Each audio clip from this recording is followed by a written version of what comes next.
الحمدللہ رب العالمین والصلاة والسلام علی رسولہ الامین وبعد فاعوذ باللہ من الشیطان الرجیم بسم اللہ الرحمن الرحیم الف لام میم ذالک الکتاب لا ریب فیہ ھدی للمتقین۔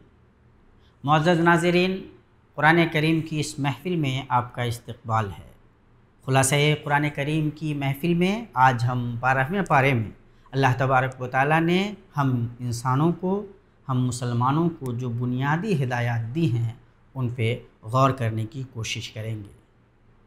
ہم اس طریقے سے اللہ تبارک و تعالیٰ کے کلام سے اپنے آپ کو قریب کر سکتے ہیں۔ اللہ تبارک و تعالیٰ کے کلام کی ایک ایک آیت پہ ہمیں غور کرنا چاہیے اور اس روشنی کو اپنی زندگی کا حصہ بنانا چاہیے۔ آئیے 12ویں پارے میں اللہ تبارک و تعالیٰ کی بنیادی ہدایات پہ غور کرتے ہیں۔ جب ہم اس پارے کو کھولتے ہیں، اس کی تلاوت کرتے ہیں، تو ہم پاتے ہیں کہ اللہ تبارک و تعالیٰ نے ایک بڑی بات بیان کی ہے کہ روئے زمین پہ جتنے بھی جاندار ہیں ان تمام کی روزیاں اللہ تبارک و تعالیٰ کے ذمے ہیں۔ اس کا واضح مطلب یہ ہے کہ روزی کو لے کر کے ہمیں حلال راستے تو اختیار کرنے ہیں، کوشش تو کرنی ہے، لیکن حرام طریقے سے روزی حاصل کرنے کی کوشش کرنا عقل مندی نہیں ہے۔ اللہ تبارک و تعالیٰ نے اپنے ذمے جب لیا ہوا ہے تو ہمیں ضرور وہ ملے گا جو ہمارے حصے کا اللہ تبارک و تعالیٰ نے لکھ رکھا ہے۔ ہمیں یہ حقیقت اپنے ذہن میں رکھنی ہے، لیکن چونکہ یہ حکم بھی اللہ پاک کا ہے کہ روزی کے حصول کی جائز کوشش کرنی ہے تو ہمیں وہ کام بھی کرنا ہے۔ اللہ تبارک و تعالیٰ نے یہ اس کے بعد پھر کائنات پہ غور کرنے کی دعوت دی ہے۔ اللہ تبارک و تعالیٰ فرماتا ہے کہ اس نے 6 دن میں یہ زمین و آسمان کو پیدا کیا ہے، اور اس کا ایک مقصد یہ بھی ہے کہ انسانوں کو آزمایا جائے۔ لیبلوکم ایکم احسن عملا۔ اللہ تبارک و تعالیٰ نے یہ پوری کائنات اس لیے بنائی ہے کہ وہ آزمائے کہ ہم میں سے کون نیک عمل کرنے والا ہے۔ ایک دوسری جگہ اللہ تبارک و تعالیٰ نے قرآن حکیم میں موت و حیات کے پیچھے بھی یہی وجہ بتائی ہے۔ والذی خلق الموت والحیات لیبلوکم ایکم احسن عملا۔ اللہ تبارک و تعالیٰ نے موت و حیات کو پیدا کیا کہ دیکھے تم میں سے کون بہتر عمل کرنے والا ہے۔ گویا انسان کو ہمیشہ جائزہ لیتے رہنا چاہیے کہ وہ کیسا عمل کر رہا ہے، اللہ تبارک و تعالیٰ کے بتائے ہوئے راستے پہ چل رہا ہے یا نہیں چل رہا ہے۔ اللہ تبارک و تعالیٰ نے اس کے بعد پھر قرآن کریم کی صداقت پہ مہر لگائی ہے اور کہا ہے کہ لوگوں، اگر تمہیں یہ لگتا ہے کہ یہ من گھڑنت کلام ہے تو ایسا کلام لا کر کے دکھلا دو۔ یہ بار بار جب اللہ تبارک و تعالیٰ قرآن کریم کی عظمت و اہمیت بتلاتا ہے اور چیلنج دیتا ہے تو سمجھنے والی بات یہ ہے کہ اتنا سچا کلام کہیں اور نہیں ہو سکتا، اور مسلمانوں کے لیے واقعتاً یہ بڑی بشارت کی بات ہے کہ اللہ پاک کا اتنا سچا کلام ہماری ہدایت کے لیے، رہنمائی کے لیے ہمارے پاس موجود ہے۔ پھر اللہ کے نبی صلی اللہ تعالیٰ علیہ وسلم کو اللہ پاک نے دلاسا بھی دیا ہے کہ جو جھٹلانے والے ہیں وہ ہمیشہ انبیاء کو جھٹلاتے رہیں، آپ کو کبیدہ خاطر ہونے کی ضرورت نہیں ہے۔ پھر اللہ تبارک و تعالیٰ نے اس پارے میں کئی انبیاء کے واقعات، ان کے قصے، ان کی زندگیاں بیان کی ہے کہ ان کے ساتھ ان کی قوموں نے کیا کیا رویہ اپنایا، اور اللہ تبارک و تعالیٰ نے ان انبیاء کی تکذیب کی وجہ سے، ان انبیاء کو جھٹلانے کی وجہ سے ان کی قوموں کے ساتھ اللہ تبارک و تعالیٰ نے کیا کیا۔ حضرت نوح علیہ السلام نے اپنی قوم کو دعوت دی، ایک اللہ تبارک و تعالیٰ کی طرف بلایا، لیکن قوم نے حضرت نوح علیہ السلام کی بات نہیں مانی۔ حضرت نوح علیہ السلام نے لوگوں سے کہا کہ اللہ تبارک و تعالیٰ کو مانو، ایک اللہ کی طرف آ جاؤ، ایک اللہ کی عبادت کرو، ہم تو تم سے کوئی مطالبہ بھی نہیں کرتے، ہم تو اجر نہیں چاہتے، تم سے کوئی بدلہ نہیں چاہتے، ہم تو اللہ تبارک و تعالیٰ کے پیغمبر ہیں، اللہ پاک کا حکم ہے، ہم اللہ تبارک و تعالیٰ کا حکم تم تک پہنچانے کی، اس کا پیغام تم تک پہنچانے کی کوشش کرتے ہیں۔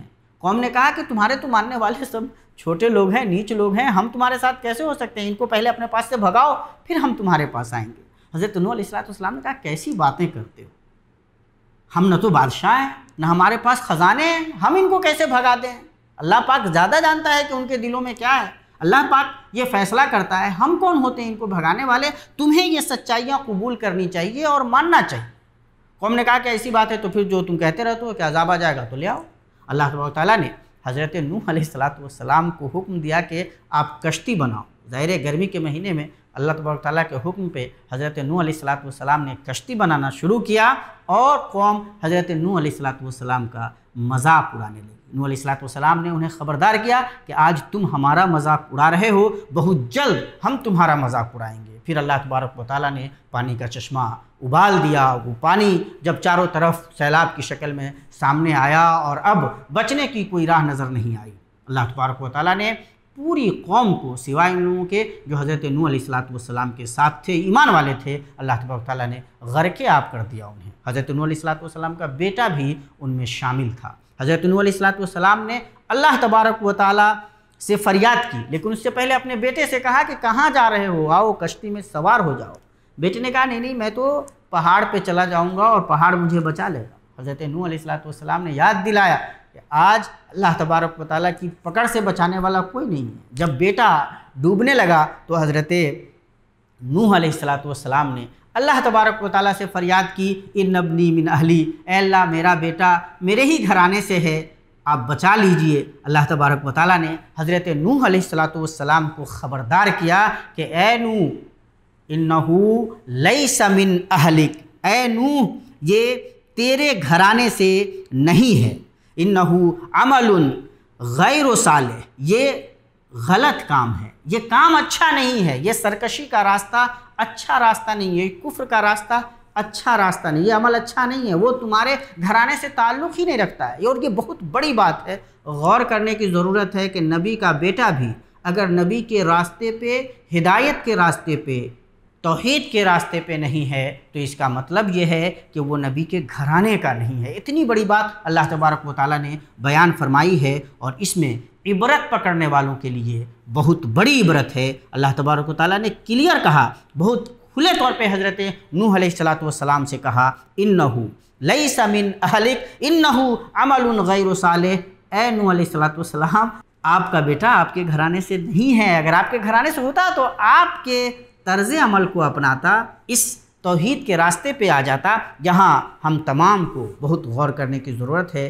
قوم نے جب قبول نہیں کیا، اللہ تبارک و تعالیٰ نے غرقے آب کر دیا۔ اللہ تبارک و تعالیٰ نے نوح علیہ السلام کے بعد اس پورے واقعے کو بیان کرنے کے بعد ہم تمام ایمان والوں کو یہ یاد دلایا ہے کہ اگر ہم صبر کرتے رہیں اور تقوی اختیار کریں تو اس میں ہماری بھلائی ہے، ہماری کامرانی کا راستہ ہے۔ تلک من انباء الغیب نوحیہ الیک ما کنت تعلمها انت ولا قومک من قبل ھذا فاصبر ان العاقبۃ للمتقین، صبر کیجئے کہ تقوی شعار لوگوں کے ہی لیے اللہ تبارک و تعالیٰ نے انجام کار رکھا ہے۔ حضرت نوح علیہ السلام کا یہ واقعہ ہماری عبرت کے لیے کافی ہونا چاہیے۔ اللہ تبارک و تعالیٰ نے اس کے بعد حضرت ہود علیہ السلام کا واقعہ بیان کیا ہے کہ انہوں نے بھی اپنی قوم کو بلایا، شرک سے روکا، توبہ استغفار کی دعوت دی اور کہا کہ اگر توبہ استغفار کرو گے یرسل السماء علیکم مدرارا، اللہ تبارک و تعالیٰ خوب بارش برسائے گا، وَيَزِدْكُمْ قُوَّةً إِلَىٰ قُوَّتِكُمْ، اللہ تبارک و تعالیٰ تمہیں اور زیادہ قوتوں سے نوازے گا۔ لیکن قوم نے کیا کیا؟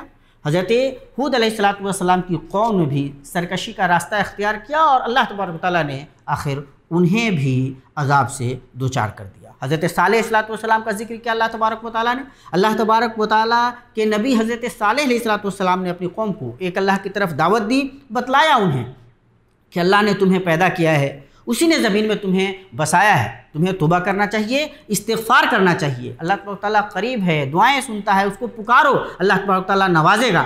ہم نے کہا کہ صالح ہم تو تم سے امیدیں لگائے بیٹھے تھے اور یہ تم نے کیا کیا، ہمیں اپنے معبودوں کی عبادت سے روک رہے ہو، آباء و اجداد جس راستے پہ چل رہے تھے اس راستے سے تم ہمیں روک رہے ہو۔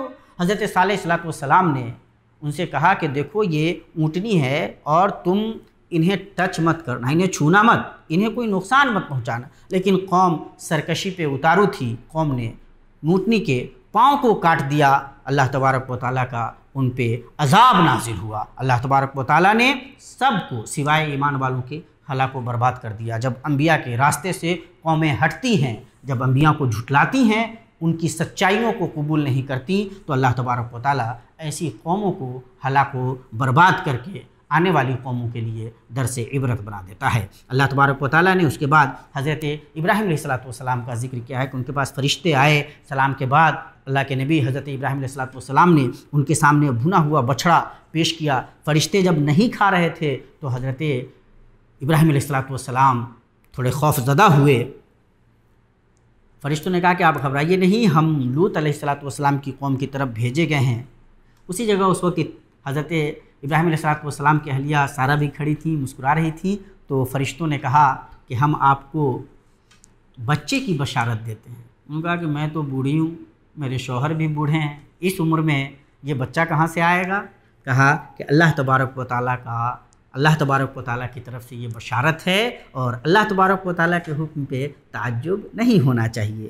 پھر لوط علیہ السلام کے پاس فرشتے آئے۔ حضرت لوط علیہ السلام کی قوم عجیب و غریب قوم تھی، بے حیائی میں لت پت، بدکاری میں لگی ہوئی۔ حضرت لوط علیہ السلام کے پاس جب یہ فرشتے آئے، اور مفسرین نے لکھا ہے کہ یہ فرشتے کم عمر بچوں کی شکل میں آئے، تو پوری قوم حضرت لوط علیہ السلام کے پاس آ گئی۔ ان فرشتوں کے ساتھ بدتمیزی کرنے کے لیے، بد تہذیبی کرنے کے لیے، بری نیت اور برے ارادے سے حضرت لوط علیہ السلام نے کہا میری بیٹیاں موجود ہیں، لڑکیاں ہیں، ان سے استفادہ کرو، نکاح کر لو، یہ کیا کہ تم میرے مہمانوں کو تنگ کر کے مجھے رسوا کرنے کی کوشش کر رہے ہو۔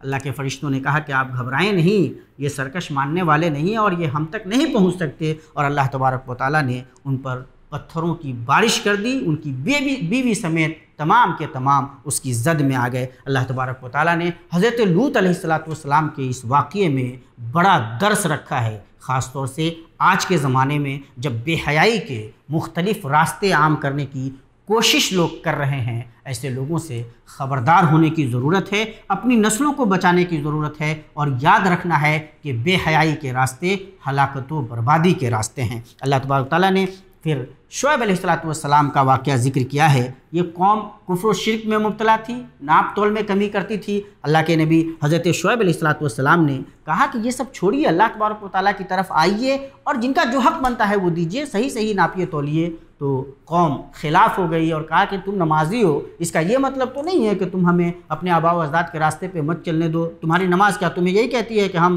یہ جو کما رہے ہیں تو ہم اپنی کمائی میں کمی کر لیں، ہم اپنے مال کو نہ بڑھاویں؟ حضرت شعیب علیہ السلام نے انہیں یاد دلایا کہ بھائی ہم تو صرف اصلاح چاہتے ہیں، ہم آپ کے مال کے خلاف نہیں ہیں، ہم آپ کی برائی کے خلاف ہیں، بدعنوانی کے خلاف ہیں۔ لیکن قوم نے جب نہیں مانا تو اللہ تبارک و تعالیٰ نے ان کی سرکشی کے عوض انہیں بھی اللہ تبارک و تعالیٰ نے عذاب سے دوچار کر کے انہیں بھی آنے والی نسلوں کے لیے، آنے والے انسانوں کے لیے عبرت بنا دیا۔ اللہ تعالیٰ نے پھر موسیٰ علیہ السلام اور فرعون کا مختصراً ذکر کیا ہے اور بتلایا ہے کہ قیامت کے دن فرعون آگے رہے گا، اس کی قوم پیچھے رہے گی، اور وہ ان تمام کو لے کر جہنم میں جائے گا۔ ان تمام لوگوں نے جو سرکشیاں کی، اللہ تبارک و تعالیٰ نے انہیں عبرت بنا دیا۔ اور اس پورے پارے میں، اور خاص طور سے جو ابھی سیاق چل رہا ہے، اس میں ان لوگوں کا واقعہ نقل کر کے اللہ تبارک و تعالیٰ ہم انسانوں کو خبردار کر رہا ہے کہ اگر ہم بھی سرکشی کی راہ اختیار کریں گے تو ہمارا بھی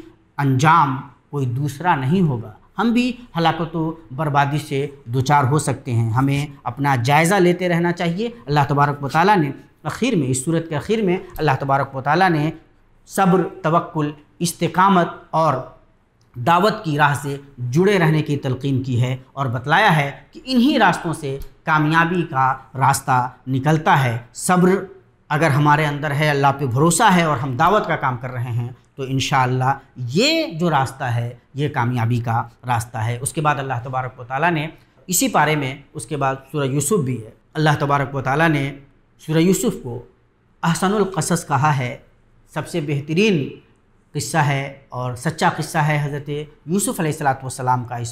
اس میں بتلایا ہے اللہ تبارک و تعالیٰ نے کہ جب آپ کو خوبیاں ملتی ہیں، بھلائیاں ملتی ہیں، بلندیاں ملتی ہیں، تو آپ کے اپنے بھی آپ کے حاسد ہو جاتے ہیں، دشمن ہو جاتے ہیں۔ حضرت یوسف علیہ السلام نے خواب دیکھا تو باپ نے منع کر دیا، یعقوب علیہ السلام نے، کہ اس خواب کا ذکر اپنے بھائیوں سے مت کرو۔ یوسف علیہ السلام کی محبت حضرت یعقوب علیہ السلام کے دل میں تھی، چھوٹے تھے، باپ بہت مانتے تھے، بھائیوں کو یہ چیز ناگوار گزری، لے جا کر کے کنویں میں ڈال دیا۔ اور باپ کے پاس آ کر کے جھوٹا بہانہ بنا لیا، وہ سارا واقعہ اللہ تبارک و تعالیٰ نے بیان کیا، اور بہت ہی عبرت کا سامان ہے اس پورے قصے میں۔ جب حضرت یوسف علیہ السلام کو کنویں میں ڈالا گیا، اللہ تبارک و تعالیٰ نے کنویں سے نکلوا کر حضرت یوسف علیہ السلام کو عزیز مصر کے یہاں پہنچا دیا، یعنی جس بچے کو کنویں میں ڈالا گیا تھا اس کی پرورش و پرداخت اللہ تبارک و تعالیٰ اپنے انتظام سے اللہ تبارک و تعالیٰ وہاں کرا رہا ہے جہاں وہ عام حالت میں نہیں پہنچ سکتا تھا۔ سمجھنے والی بات یہ ہے کہ رفعت کا راستہ عام طور پہ کٹھنائیوں سے ہو کر گزرتا ہے۔ یوسف علیہ السلام کی زندگی میں یہ چیز ہمیں دیکھنے کو ملتی ہے، لیکن ساتھ ہی آزمائشیں بھی انسانی زندگی کا حصہ ہے۔ جس گھر میں حضرت یوسف علیہ السلام ہیں، وہیں ان کے حسن سے متاثر ہو کر گھر کی خاتون ان پہ فریفتہ ہو جاتی ہیں، لیکن جب انسان کا دل اخلاص سے آباد ہو، اللہ تبارک و تعالیٰ کی خشیت ہو، اور ظاہر ہے کہ نبی اس معاملے میں بہت اونچائی پہ ہوتے ہیں، بہت بلندی پہ ہوتے ہیں، اونچا مقام رکھتے ہیں۔ حضرت یوسف علیہ السلام کو برائی کی طرف کھینچنے کی کوشش کی گئی، لیکن حضرت یوسف علیہ السلام نے پاک دامنی کا مظاہرہ کیا، اپنے قلب و نظر کی تطہیر کا سامان بنائے رکھا، اور اللہ تبارک و تعالیٰ سے دعا بھی کرتے رہے۔ اللہ تبارک و تعالیٰ نے حضرت یوسف علیہ السلام کو بچایا، وہ کسی بھی طرح سے برائی کی طرف مائل نہیں ہوئے، اللہ کا فضل ہوا۔ تو اس میں ہمارے لیے یہ خاص طور سے عبرت ہے، نصیحت ہے کہ جب آپ بلندی پہ بھی ہوتے ہیں تو بھی آزمائش آپ کی راہ میں آتی ہے، اور آزمائشیں اس لیے آتی ہیں کہ آپ کو زیادہ مضبوط کیا جا سکے۔ اللہ تبارک و تعالیٰ سے دعا ہے کہ اللہ تبارک و تعالیٰ ہمیں ان سچائیوں پہ عمل کرنے کی توفیق عطا فرمائے۔ حضرت نوح علیہ السلام، حضرت صالح علیہ السلام، حضرت ہود علیہ السلام، حضرت موسیٰ علیہ السلام، حضرت شعیب علیہ السلام اور حضرت یوسف علیہ السلام کے جو یہ واقعات ہیں، اور ان واقعات میں جو عبرت کا سامان ہے ہمارے لیے، اس پہ ہمیں غور کرنے کی اور بہتر نصیحت حاصل کرنے کی توفیق عطا کرے۔ اقول قولی ھذا واستغفر اللہ لی ولکم ولسائر المسلمین فاستغفروہ انہ ھو الغفور الرحیم۔ والسلام علیکم ورحمۃ اللہ وبرکاتہ۔